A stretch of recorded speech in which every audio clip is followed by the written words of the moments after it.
The Karate Kid wasn't just your classic underdog or coming-of-age story. It was a full-blown 80s life lesson disguised as a crane kick. It had teenage drama, epic montages, and more car wax than a used car lot. But behind the wax on, wax off, things got messy. Ralph Macchio almost didn't get the role because he looked too good at karate. Pat Morita had to convince the studio he could even play Mr. Miyagi, accent and all. And that legendary crane kick? Half the crew thought it looked ridiculous, until it knocked out box office records. These are 20 weird facts about the Karate Kid. Number 1. Ralph Macchio almost didn't get the role. It's hard to imagine anyone but Ralph Macchio yelling, "Wax on, wax off." But believe it or not, he was almost not the Karate Kid. Before Columbia Pictures settled on him, the studio and director John G. Avildsen, the same guy who directed Rocky, auditioned half of young Hollywood. We're talking Sean Penn, Charlie Sheen, Emilio Estevez, and even Nicolas Cage. The team wanted someone who looked like an average kid, someone you'd actually believe could get bullied behind the school gym, not a mini action hero. When Macchio first walked in, a few producers thought he looked too confident, like he'd already kicked the bully's butt and was just here to sign autographs. He wasn't a real martial artist, but he had this natural swagger that didn't scream underdog. But everything changed when Macchio read with Pat Morita, who played Mr. Miyagi. The two clicked instantly. Their banter felt half joking, half heartwarming, like a kid and his grumpy but wise grandpa. Avildsen later said that once he saw their chemistry, the search was over. That connection became the heart of the movie, and honestly, the reason grown adults still tear up when Miyagi says, "Daniel-san." Number 2. The crane kick was made up. That epic slow-motion finale where Daniel wins the tournament with a flawless crane kick? Yeah, here's the funny part. That move isn't real. Like, at all. No martial arts manual mentions it. It's a movie invention, cooked up for dramatic effect, which means Daniel basically won with a move no one had ever seen before. Even real martial artists have admitted the technique wouldn't hold up in a real fight unless your opponent just stands there like a statue, which, to be fair, Johnny kind of did. But you have to admit, fake or not, it looked awesome. Number 3, Billy Zabka, actually kicked Ralph Macchio in the face, and it hurt like hell. Remember that post-Halloween dance beatdown where the Cobra Kai rolled up in skeleton get-ups like discount Grim Reapers? Well, during filming, Billy Zabka, our blonde bully King Johnny Lawrence, wasn't pulling punches. He straight-up roundhouse kicked Ralph Macchio square in the kisser. Production shut down for a day and a half while Ralph nursed his shiner and wondered if method acting extended to actual muggings. Some sources even report that stunt doubles had to be brought in to finish the scene. Zabka felt awful, of course. These guys are buds now. But in the moment? Oof. The bruise you see on Daniel's chin in later shots? Real as that Reseda regret. Billy turned Ralph's face into a piñata at a kid's party gone wrong. Number 4. Pat Morita was almost rejected for being too funny. Pat Morita, the legend who turned focus into a life lesson, wasn't producer Jerry Weintraub's first, second, or even third choice for Mr. Miyagi. Weintraub took one look at Morita's resume, packed with comedy gigs like Arnold on Happy Days and the bumbling Ah Chew on Sanford and Son, and noped out hard. He probably grumbled, "Get me a real Japanese guy." Morita, being the trooper he was, didn't sulk. He grew a scruffy beard, slapped on a thick accent thicker than Miyagi's bonsai patience, and nailed the screen test. By the way, Pat Morita was born in California and spoke perfect English, so that thick Japanese accent was pure performance. He was more Hollywood than sushi. Morita poured his soul into it, channeling real karate master Fumio Demura for the moves and quirks. He humanized every immigrant story in 80s cinema. Without it, no wax-on, wax-off wisdom. Number 5. The film was shot in just over 2 months. The Karate Kid was filmed in just about 10 weeks. faster than Daniel learned his first crane kick. From July to September 1983, the cast and crew powered through a tight, no-frills shoot around Los Angeles, Encino, and the San Fernando Valley. Director John G. Avildsen wasn't into wasting time. He also shot Rocky in a lean schedule, so everything moved quick, from beach fights to tournament showdowns. By the time most productions are still arguing over lighting setups, The Karate Kid had wrapped, edited, and started its victory lap. All that quick shooting paid off, literally. The return on investment in Fact 19 will blow your mind. You see, it took Daniel months to master karate, but the crew filmed his entire journey in less time than it takes most people to quit their gym membership. Hollywood magic at its finest. Number 6. Catching the fly with chopsticks was fishing line fakery at its finest. Remember that moment when Daniel calmly catches a fly mid-air with chopsticks? Well, come on. You must know that was fake. That wasn't the work of an actual karate master. It was the work of fishing line, tape, and sheer desperation. The production team tried everything to make it look real. They started with fake flies, but those things bounced around like wind-up toys from a dollar store. Then they tried real flies, and let's just say it didn't go well. Ralph Macchio once joked it turned into a fly massacre. After a few failed attempts and several tiny funerals, they finally tied a fake fly to a thin fishing line and wiggled it around in front of the camera. No CGI, no digital trickery, just old-school Hollywood string theory. It took multiple takes and a lot of patience to make it seem like Marita actually caught the thing. The scene works so well because it feels authentic.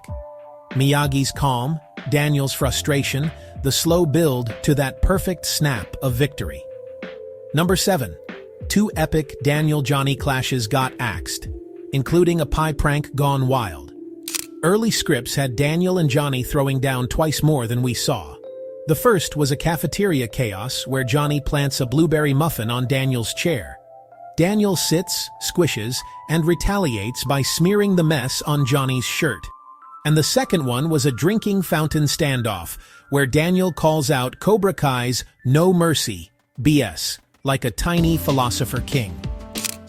These scenes were removed from the final cut to streamline the story and maintain focus on the main arc. However, the pie prank was referenced in Cobra Kai Season 2, where Daniel and Johnny reminisce about it, confirming its existence even though it wasn't in the original theatrical release. Number 8. The drunk Miyagi scene nearly got booted. That gut punch of a scene where Mr. Miyagi downs sake, sings the blues, and drops his tragic backstory almost got cut. Studio execs thought it slowed the movie down. Like 5 minutes of raw humanity was too much between crane kicks and Cobra Kai chaos. Director John Avildsen and writer Robert Mark Kamen fought like dojo warriors to keep it. They knew it was the soul of the film, not just wax-on wisdom, but real pain. Miyagi's wife and child died in a Japanese internment camp while he fought in Wabi-2. Without that scene, Miyagi might have stayed as mysterious as a fortune cookie. Wax off your trauma. Instead, we got tears in the dojo and a mentor with real scars, a Wabi-3 hero from the 442nd Regiment, grieving from inside a bottle. You see, this decision finally paid off, and you'll see how, in fact, Number 9. The tournament win wasn't supposed to be the ending. We all remember Daniel's iconic crane kick, the crowd cheering, Johnny's handshake, and that perfect freeze frame ending. Well, that wasn't how The Karate Kid was originally supposed to end. The first drafts, and even some early cuts, actually had a darker finale waiting in the parking lot. After the tournament, Kreese corners Johnny and the Cobra Kai crew, furious about their loss. Then Mr. Miyagi steps in, and it turns into a brutal little showdown between Sensei and Sensei. Let's just say it ends with Miyagi dodging punches, twisting noses, and leaving Kreese's pride, and maybe his spine, on the asphalt. That whole fight was shot, but director John G. Avildsen decided to move it to the opening of The Karate Kid Part 2.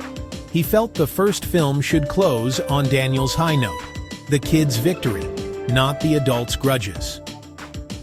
Number 10. Ralph Macchio kept the wax-on, wax-off car and the fake trophy too. Remember that butter yellow 1947 Ford Super Deluxe convertible? Daniel lovingly polishes while learning the art of wax-on, wax-off. Turns out, Ralph Macchio got to keep it. After filming Wrapped, producer Jerry Weintraub handed him the keys as a thank you gift. Macchio's held onto that car for decades. He still has it in his garage, restored, shiny, and running. A rolling piece of movie history that probably still smells like turtle wax and teenage triumph. He's even been known to take it to conventions and fan events. And the souvenirs didn't stop there. Macchio also kept the All-Valley Karate Championship trophy, the one engraved Ralph Macchio, All-Valley Champion 1983. Yes, they actually personalized it for him. Because nothing screams I peaked in the 80s like a prop trophy sitting proudly on your shelf. Hey, if you're loving these weird Karate Kid facts, give this video a thumbs up. It really helps the channel, and it lets us know you want more deep dives into your favorite classic movies. Now back to the madness behind Miyagi's magic. Number 11. Ralph Macchio named his son Daniel. Ralph Macchio didn't just play Daniel LaRusso, he raised one. When he and his wife Phyllis welcomed their son, they named him Daniel. Total homage to the role that made him famous. It's sweet, really, kind of like permanently tattooing wax on across your life story. Now, on one hand, it's adorable. On the other, you've got to wonder if that's a lot of pressure for a kid. Imagine being a toddler named Daniel Macchio.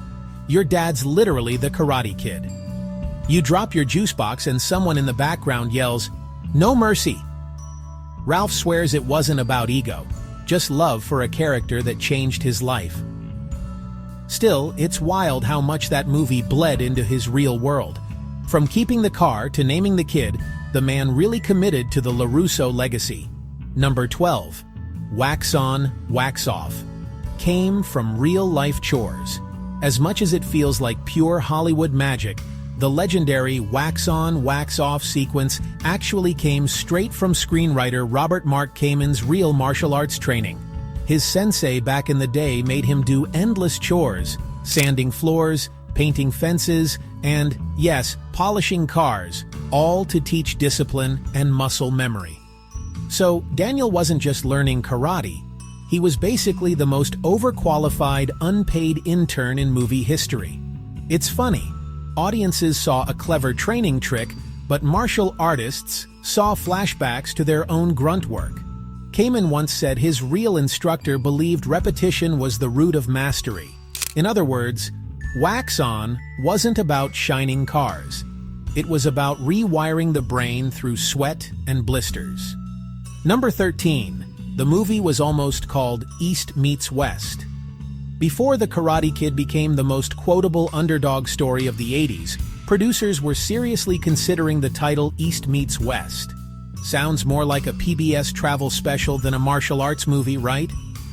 The idea was to highlight the cultural bridge between Mr. Miyagi's Japanese wisdom and Daniel's all-American teenage chaos. Nice in theory, but in practice, it just didn't pop. East Meets West doesn't exactly scream teen karate showdown. It screams two professors shake hands in a documentary about trade routes. Thankfully, someone had the good sense to stick with The Karate Kid. It's punchy, simple, and, let's be honest, looks way better on a movie poster. If they'd gone with the original name, we'd probably have never gotten Cobra Kai. It would have been called East Meets West, the series, and nobody's watching that. Number 14. Pat Morita was nominated for an Oscar. Remember that drunken scene from Fact 8? Well, believe it or not, it helped Pat Morita earn an Academy Award nomination for Best Supporting Actor. Not bad for a guy who was nearly rejected for the role. That Oscar nod wasn't just for acting, it was for giving the movie its soul. Morita didn't win. That year, the award went to Hyang S. Ngor for The Killing Fields. But honestly, he didn't need the statue. He's immortalized every time someone says, "Wax on, wax off." Number 15. Elizabeth Shue was a soccer beast. Before Elizabeth Shue was melting Daniel LaRusso's brain with that ice-skating wink, she was destroying boys on the soccer field. She was the only girl on an all-boys team, scoring goals and taking names while Ralph Macchio was probably still trying to figure out which direction to kick the ball.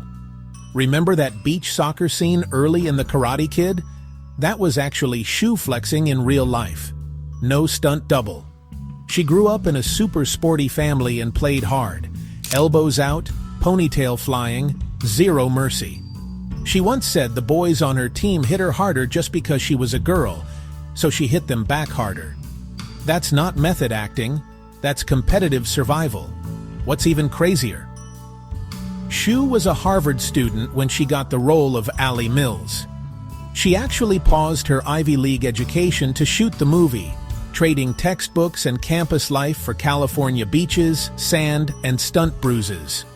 Not a bad detour, considering she went on to become one of the most recognizable faces of the 80s.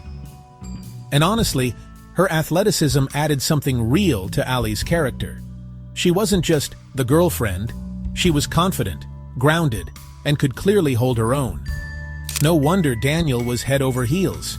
She could outrun him, outkick him, and, let's be honest, probably outact him too. Number 16. The Cobra Kai Dojo was a real martial arts school. Those intense dojo scenes with the sweat, the shouting, the whole no mercy energy were filmed in a real karate school in North Hollywood. The building wasn't some fancy Hollywood set, it was an actual martial arts studio called the Real Valley Karate, owned by martial artist Pat E. Johnson, who also happened to be the film's fight choreographer and the referee in the final tournament. Yep, the guy yelling, "Fight!" in the tournament is the same guy who made sure the kicks looked legit. That's movie multitasking at its finest. The best part is that the dojo still exists, and it's still used for real karate classes. Don't expect Cobra Kai level intimidation though. No one's screaming, "Sweep the leg," at kids during warm-ups. It's more discipline, less cinematic bullying. Number 17. Ralph Macchio kept the headband. Ralph Macchio didn't just keep the car and the trophy. He also held on to the most iconic piece of the Karate Kid wardrobe, Daniel's white headband with the blue sun symbol. The one Mr. Miyagi gives him before the tournament. He's joked in interviews that he's worn it once or twice since filming, maybe to Comic-Con, maybe to spook a repairman. Either way, it's clear he's sentimental about it. And honestly, who wouldn't be? That bandana is practically a pop culture relic at this point, right up there with Indiana Jones's hat and Marty McFly's vest. Number 18. The movie was inspired by a real kid. Believe it or not, The Karate Kid was inspired by a real story. Screenwriter Robert Mark Kamen based it loosely on a boy he heard about who was bullied and took up martial arts to defend himself, kind of the original Daniel-san before there even was one. Kamen connected with the story on a personal level. He'd gone through something similar himself, getting beaten up as a teen and later turning to karate for confidence and discipline. That mix of pain and perseverance became the emotional blueprint for the movie. Of course, in real life, there was no Mr. Miyagi handing out car wax wisdom or crane-kicking bullies into submission. But the heart of it, standing up for yourself, finding balance, and learning through struggle, all came from something very real. Number 19. The studio didn't expect it to be a hit.